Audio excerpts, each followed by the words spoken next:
Episode 3, The Red-Nosed Reindeer, or the Christmas-themed episode for Sword Art. Wow. that, that, yeah. That was a lot to be thrown at us at one time. Basically, Kirito joins a guild when he's actually a pretty high level. And he ends up joining up with them and helping out this girl, Sachi, who doesn't have a lot of confidence in herself.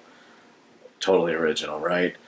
But he works together with them, and they even plan on getting a house because they've saved up enough money. And while their friend is gone, the rest of the guild decides to go out to get a little bit of extra cash for some furniture, and they end up losing everybody in the guild except for Kirito himself. So a year goes by, and he picks up a quest where he can get a revival item, but it's more of a revive a player quickly, not an you can revive them after the battle item. So he ends up taking the quest, gets the item, and he runs into Klein again. 2 episodes later, he's in the 3rd episode, so we've met Klein again, and it looks like he's part of his own guild with a very samurai theme going for them. And there's some kind of a secret that he's now talking about with Kirito, and I guess we're going to find out what that is pretty soon.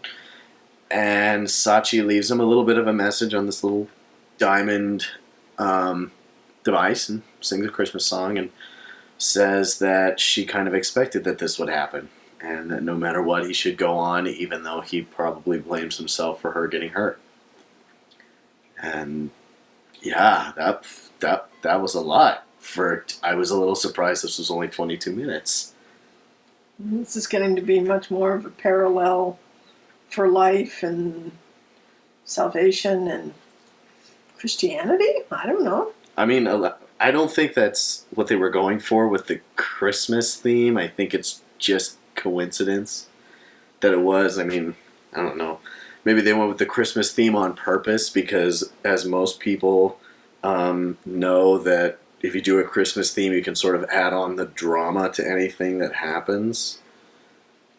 I don't know if that's what they were going for, but that was a lot of emotion all at one point, and a lot of characterization that we didn't think we'd get from these guys before.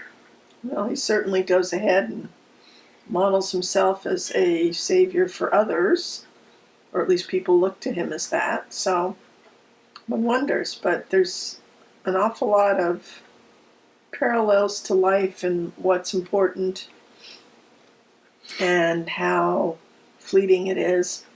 So for someone my age, it's actually almost too much to watch because I'm at a stage in my life when I'm dealing with those issues anyways.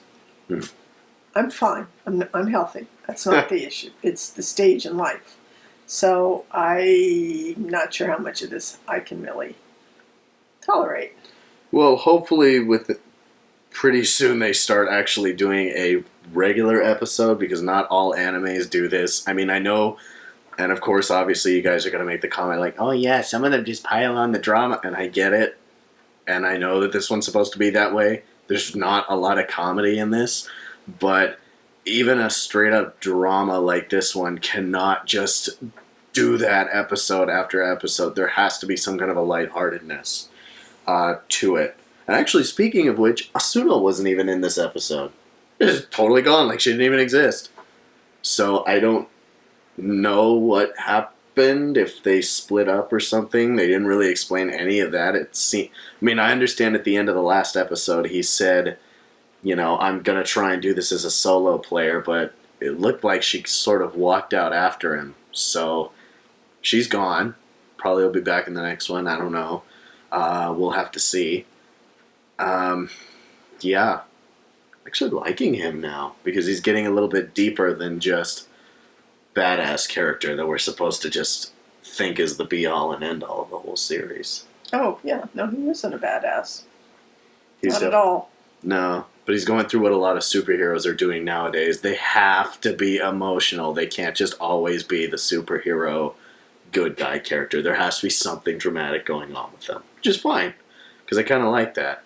especially with the two color schemes that they seem to have going on. That it's going to be the Kirito is always going to be in sort of this black kind of look, and then Asuno is going to be on the other side, that she's going to be like in white and pure colors, as if saying that that's supposed to be the give and take.